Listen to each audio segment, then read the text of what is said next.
어둠이 짙어질 때마다 그 빛이 더 밝게 빛난다는 말이 있습니다. 어두울 때마다 그 빛이 되어 주시옵소서.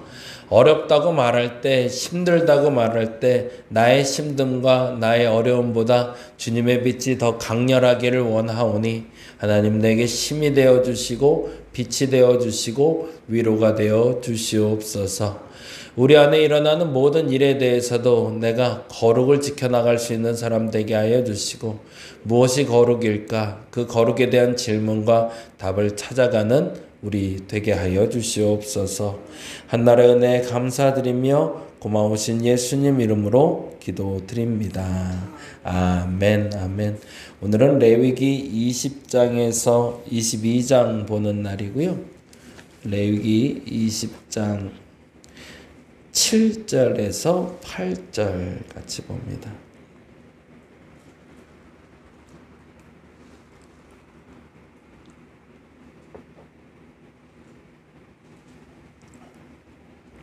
레위기 20장 7절에서 8절 177페이지 어간에 있습니다.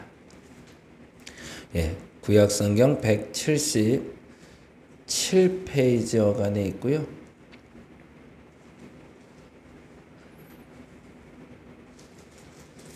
천천히 찾으세요. 20장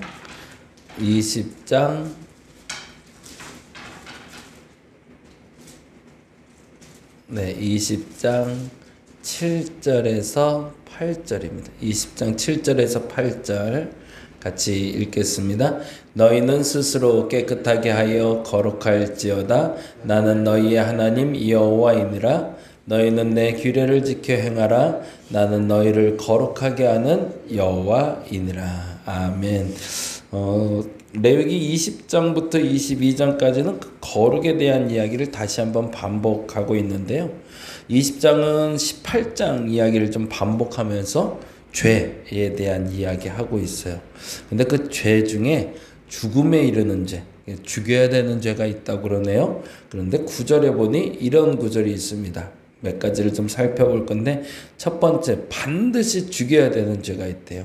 그 첫 번째가 9절에 다음과 같이 나오네요. 읽어볼까요? 만일 누구든지 자기의 아버지나 어머니를 저주한 자는 반드시 죽일지니 라고 되어 있어요. 그리고 그가 자기의 아버지나 어머니를 저주하였은 즉 그의 피가 자기에게로 돌아가리라 라고 얘기합니다. 첫 번째로 강조하는 이건 반드시 죽여야 돼. 이건 정말 큰 죄야 라고 얘기하는 죄는 부모를 저주하는 죄라는 거죠.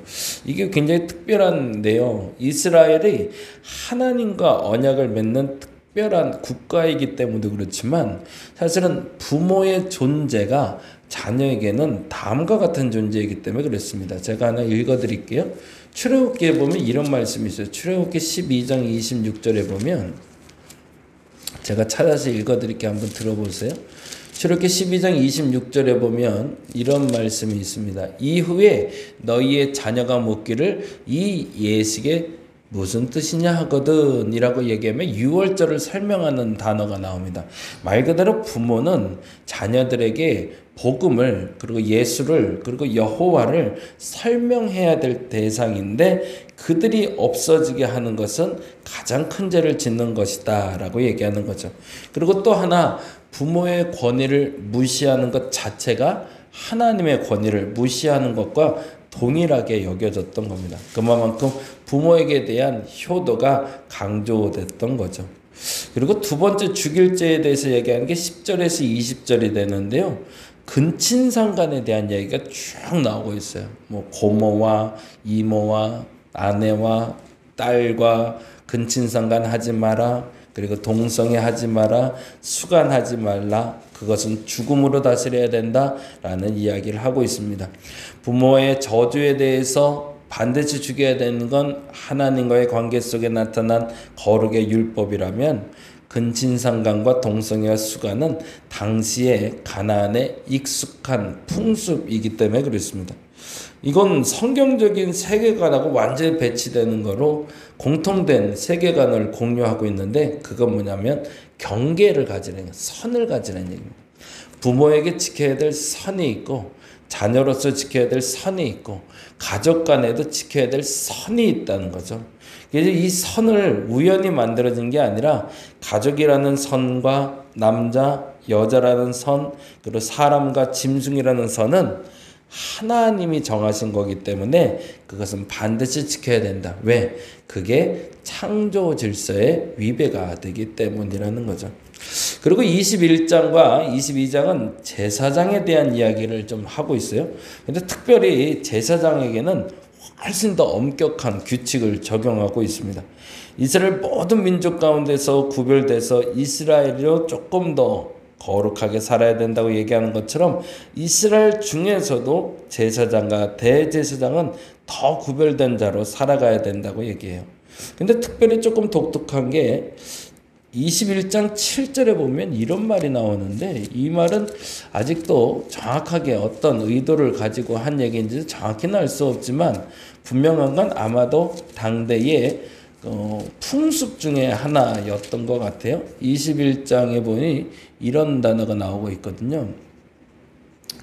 죽음을 맞이했을 때에 대한 이야기가 나오고 있는데 5절에 보니 이렇게 되어 있습니다. 21장 5절에 제사장들은 머리털을 깎아 대머리 같게 하지 말며 자기의 수염 양쪽을 깎지 말며 살을 베지 말고, 이건 신체 발부 수지부모라는 우리 유교의 가르침하고도 좀 만나고 있는 것 같아요.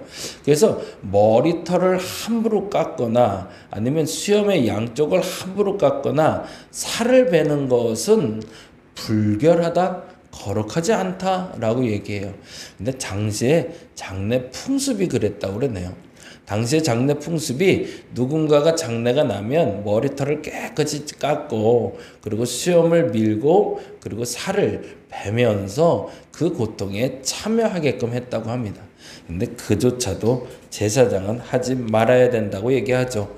그게 가나안의 장례 풍습이기도 했지만 그것이 큰 의미를 갖지 않는다라고 얘기하고 싶었던 것 같습니다. 그리고 제사장은 결혼에 대해서도 신중했습니다. 창녀, 이혼한 사람, 과부하고도 결혼을 못하게 돼 있었어요. 순결한 여인과 그리고 처녀와 결혼하게 돼 있었는데 아마도 그것은 성적인 정결함, 순결함을 지키기 위한 방식이었던 것 같습니다. 나중에 살펴보지만 민수기 마지막 가면은 이제 그 타락하는, 그래서 사사기 시대에 가서 타락하는 장면을 우리는 또 만나게 되죠. 심지어는 부모가 죽었을 때도 시체를 만지는 것도 하지 못하게 돼 있었고요. 그리고 신약 시대에 이르러서 이 모든 건 다 사라집니다, 사실은. 근데 이렇게 말했던 가장 큰 이유는 교회 안에 있는 사람들이라는 규정으로 지금은 다시 봐야 되지만 제사장이라는 것은 세상을 거룩하게 하는 존재여야 되기 때문에 그들의 거룩을 다른 사람보다 더 엄격하게 지켜야 된다는 거죠. 마찬가지로 교회 안에 사는 우리도 마찬가지입니다. 우리가 거룩을 지켜야 되는 이유는 내가 스스로 거룩하기 위해서이기도 하지만 이 지역의 거룩을 지켜내기 위함이라는 거죠. 그리고 22장엔 아주 재미난 단어가 또 하나 나오고 있는데요. 어미 새와 새끼를 같이 잡을 수 없다라는 표현이 나와요. 22장 28절 한번 볼까요? 22장 28절. 소나 양이나 뭐 짐승을 잡아 먹는 거, 서원 제물 드리는 거 다 괜찮은데 어떤 짐승을 잡든지 이렇게 얘기하고 있네요. 28절인데 22장 28절에 보니 이렇게 되어 있습니다. 암소나 암양을 막론하고 라고 되어 있죠. 어미와 새끼를 같은 날에 잡지 말래요. 이것도 되게 독특한 특징이에요. 앞서 말씀드린 대로 가족관계에 대한 선을 넘지 말라라는 규정을 짐승들에게도 적용하고 있는 거죠. 올 한해 그리고 오늘 하루는 그렇게 기도 한번 해봤으면 좋겠습니다. 내가 지켜야 될 선이 어디까지일까? 내가 어디까지 지켜야 그 선이 안전한 선일까? 그리고 그 선 안에 있어야 안전을 지킬 수 있을까? 남편으로서 아내에게 지켜야 될 선이 있고요. 그리고 부모로서 자녀에게 지켜야 될 선이 있고요. 그리고 권사로서 집사로서 교회에서 지켜야 될 선이라는 것이 있습니다. 그 선을 넘지 않는 것도 중요하지만 그 선 안에서 해야 될 일을 잘 감당하는 것도 거룩이다 라는 얘기를 20장부터 22장을 통해서 우리에게 들려주고 있습니다. 근데 특별히 모든 사람이 그 거룩의 선을 지켜야 되지만 그 상한선이 제사장에게 높았던 것처럼 나의 직분이 높아갈수록 그 거룩도 더 철저하게 지키려고 애를 쓰고 더 기도하고 더 말씀 보고 그래서 더 하나님 앞에 머물려고 애쓰는 저와 여러분 되시기를 간절히 바랍니다. 기도하겠습니다.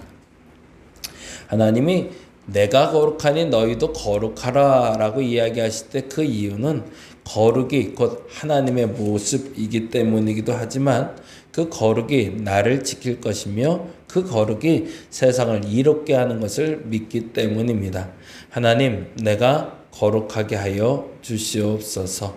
하나님, 내가 거룩하게 하여 주시옵소서. 당신의 거룩을 지켜나가며 이 땅을 거룩하게 하는 내가 되게 하여 주시옵소서. 감사합니다. 고마우신 예수님 이름으로 기도드립니다. 다 같이 기도하고 돌아갑니다.